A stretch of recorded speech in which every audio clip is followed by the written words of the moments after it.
Maggie, I've got some big news for you. It's just you and me now.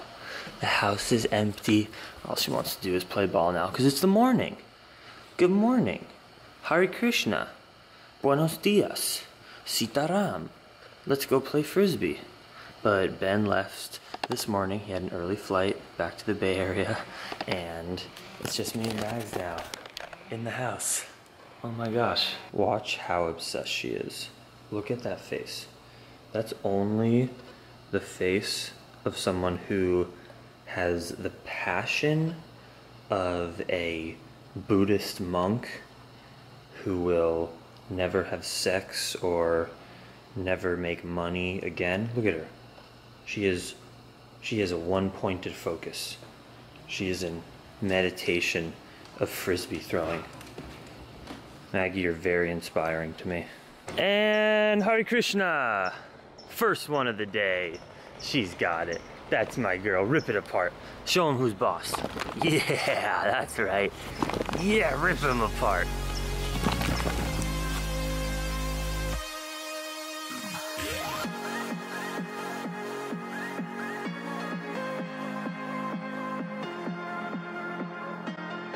Another morning, another great live stream. We had Brian Turner, Adam Sudd, Plant-Based Ma'am, Sarah from Toronto. Who else did we have in there? We had Kyle. We had a great crew, and everyone else that was in there. I love you all. I appreciate you. And let's go make a dank ass movie. I think that was enough fasted cardio for the morning, don't you think? Hey Maggie, I need to tell you something about my life that you may not know. I'm a potter.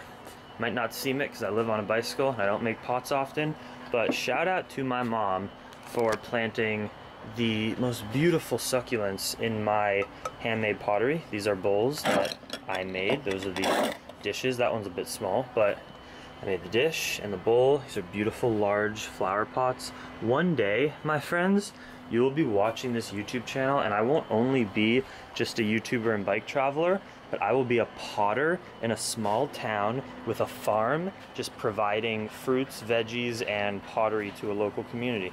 That's like my plan for my next life, maybe 20 years from now, 15 years. That's what I want to do. All right, here's breakfast. We got V-Dog. We got some steamed veggies. And Daily Green Boost. Let's see how she likes it. Jamie, who runs the company, said it's very good for dogs. Maggie, sit. Good girl. Down. Good girl. Stay. Stay. Stay. Stay. Okay. Let's see. Oh. What do you think about all that nutrition, Maggie? Oh, she's going for the broccoli. That's my girl. And now her licks are gonna taste like Daily Green Boost. I'm gonna get more nutrition from me now when she licks in my mouth and makes out with me, which ends up happening a few times a day.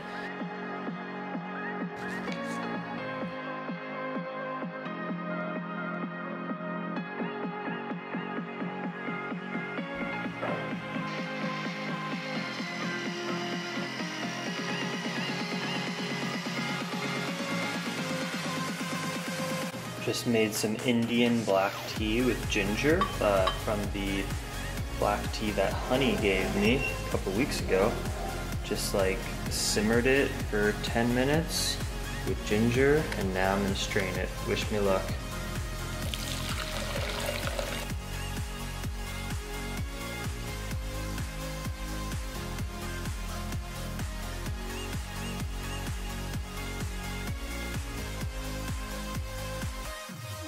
Alright, you want to hear some crazy stuff? By the way, this smoothie was just spot on.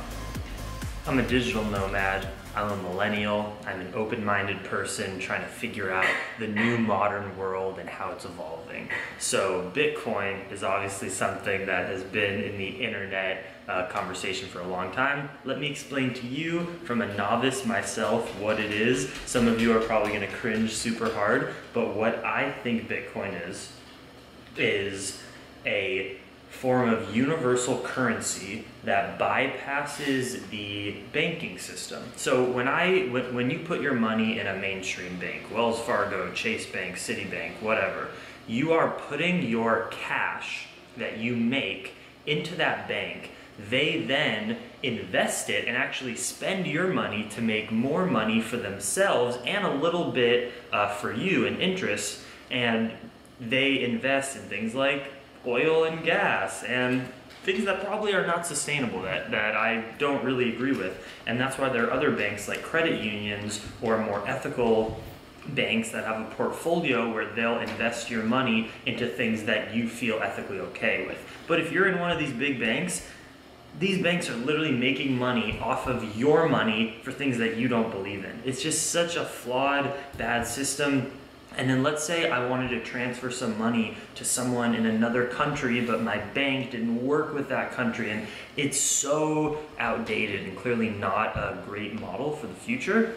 And Bitcoin bypasses that. It's a digital currency. There's no actually hard cash, but you can right now take your cash money from your bank account or your credit card, pay it to a website like Coinbase, where they will store a certain number of Bitcoins for you, or a percentage of the Bitcoin, because right now one Bitcoin is $11,100. Just to give you, I'm right here on the site, on January 5th, which was a couple weeks ago, one Bitcoin was $17,000.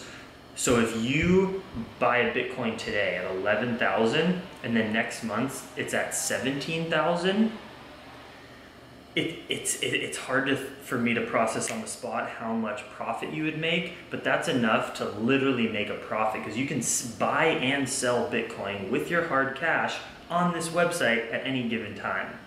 It's confusing, but it also makes sense, because in the future, it just gets rid of the cash system. It gets rid of the system where you have to go through a bank to transfer your money or buy stuff. It's a universal currency, and you're able to trade and make money transactions immediately rather than having to go through paper money or through a bank. That's what I'm getting at right now. So the question is, can you actually purchase stuff? And I'm pretty sure you can. I think there are actually some places and websites now where you can literally, with Bitcoin, give people some of your Bitcoin, and they'll actually give you things. Like, it's like money in a certain way, but most places don't treat it like money yet, because it's just the beginning. Some people think it's a bubble, and you're gonna put all your actual cash into Bitcoin, and nothing will ever come of it, and you just wasted all your money. And then some people think, no, this is gonna be the future of currency. So if you buy it right now in the beginning stages, in 20 years, who knows what it could be. It's kind of like the stock market and investing your money in a bank, but a new futuristic bank. That's how I process it now. Please tell me in the comments below if I'm a complete noob and I am talking out of my ass. But you know, last month or a couple weeks ago it was at 17,000, and right now it's at 11,000. A couple days ago it was at 9,000. So if you believe in investing your money into this future, if you want to take that risk, now is a very good time to do it, because it's low at this present moment, where in the past few months it's been around the 15,000 range, and it's at 11 now. So the other day I invested a little bit of money into it, and I want to make it a habit because I do believe in it. I think it makes sense.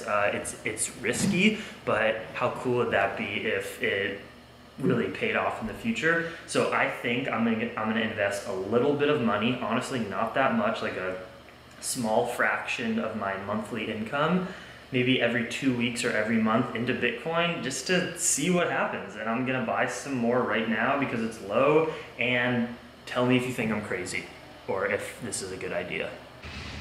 All right, we're about to hit the bike, take a little run. She's trying to get her Frisbee from the trailer. No, you're gonna run with me for a while. There's no way you're getting in that trailer. I wish you would, Mags. But no, she needs to run for at least 5 miles before she'll let me put her in there. Hey, we're going to play Frisbee. You don't need the Frisbee now, I promise. It'll be fun.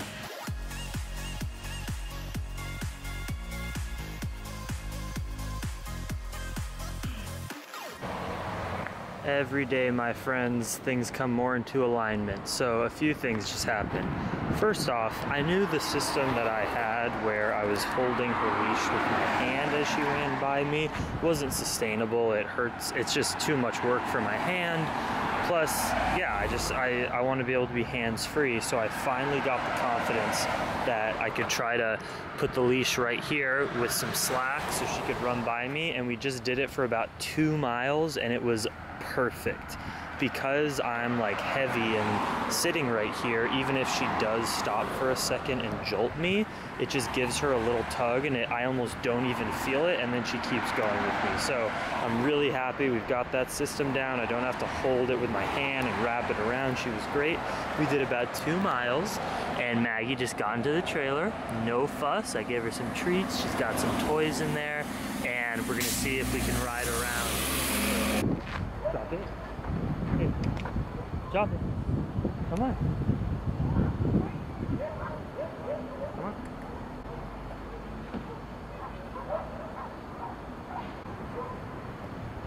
Another one?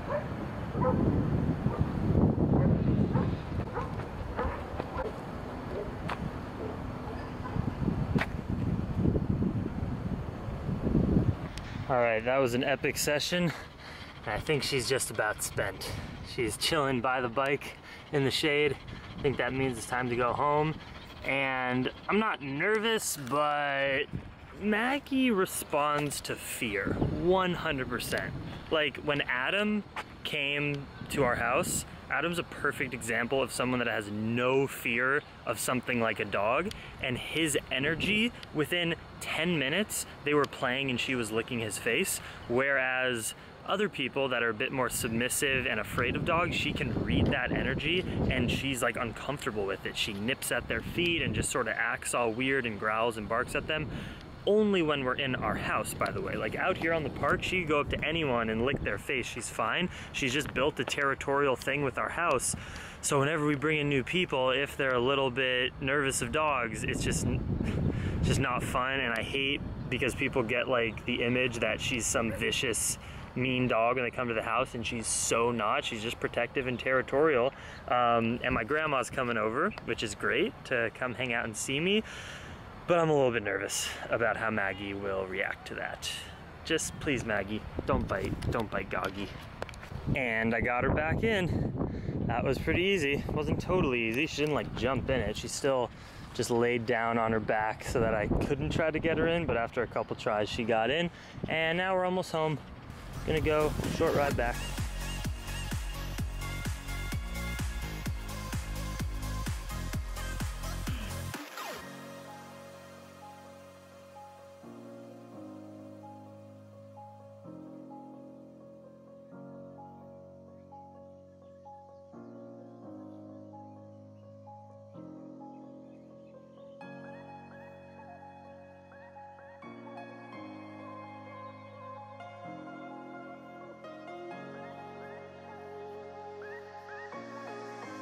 Hanging out with Goggy.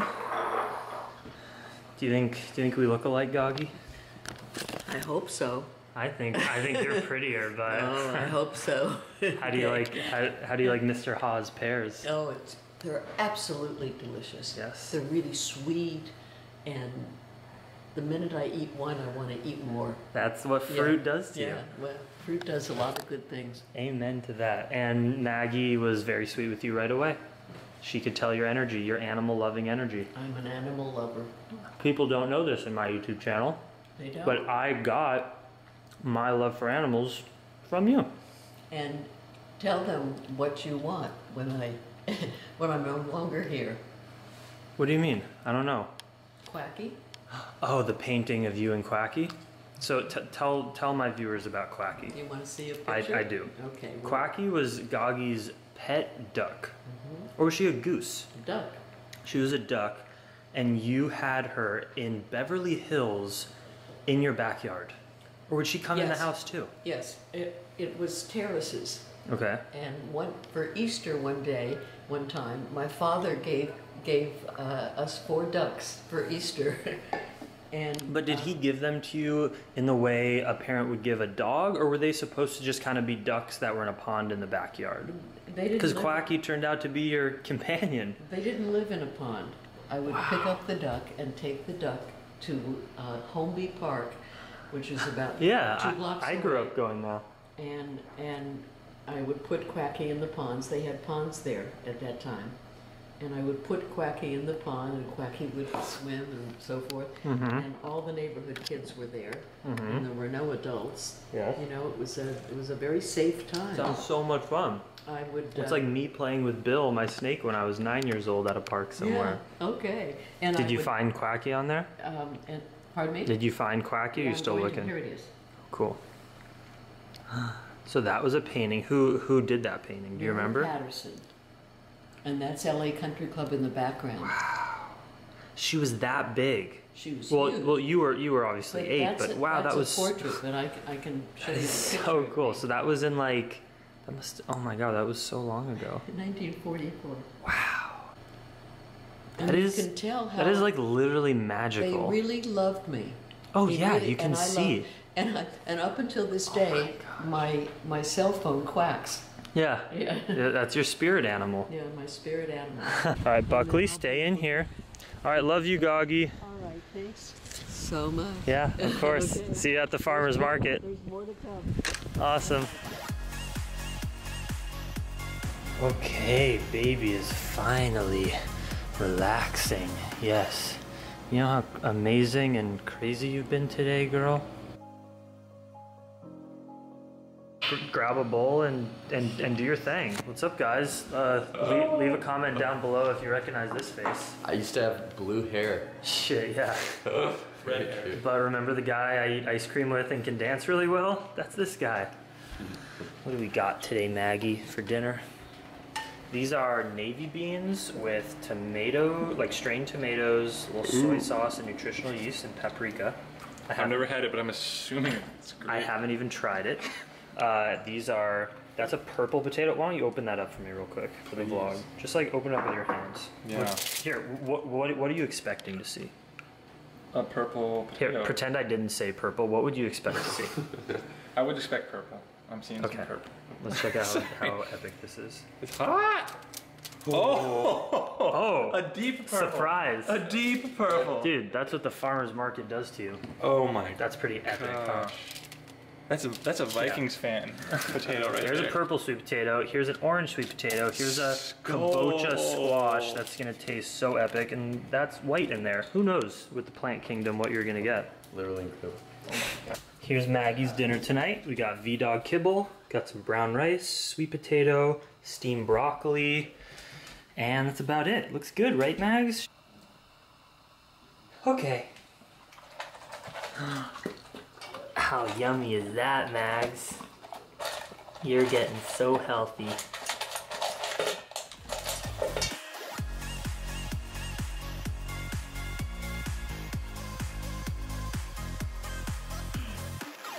Tonight, my friends, is the first night since I've gotten home, which was like almost January 1st, like the last few days of December. And today's the 25th, so pretty much a month. Tonight is the first night I have the house to myself. It's been an incredible month, hosting my friends, hanging out, having such beautiful community after spending a pretty solitary last few months for the most part. Of course, I met so many beautiful humans that I connected with along the way, but nothing's like old friends just getting together, breaking bread, going to the farmer's market, hanging out, doing fun stuff. It's been amazing, but it's also been so much work. I really realized and noticed how much I love my lifestyle and the way that I live on the bike. I have been thinking over the last few months, oh, I'm gonna get to LA, I'm at my parents' house, it's gonna be so relaxing, I don't have to worry about where I'm gonna sleep, I don't have to bike all day. But this is actually a beautiful thing. Don't take this in the wrong way. I'm so grateful to be here, and I love the luxury and the jacuzzi and the house. I'm so grateful, but I've been more stressed in the last month, undoubtedly, than I was in the previous 4 months. long story short, the lifestyle that I live on the bicycle that maybe seems kind of crazy and dangerous and I'm always cold and whatever, it actually brings me calmness and I love it so much. And LA is just too much for me. Being responsible for taking care of a house, too much for me. My priorities are in different places in life. I like to make videos, I like to be able to meditate, be able to just eat a peanut butter jelly sandwich in the woods without anyone asking me to do something. And in 2.5 weeks, Maggie and I go back to that lifestyle to share it together, and I'm really excited to get back on the road. And I'm also really excited to have the next 2 weeks to the house, with the house to myself. It's 8 o'clock. I haven't been in my bed to a quiet house at 8 o'clock in a long time. Much love, Dream Extremes, man.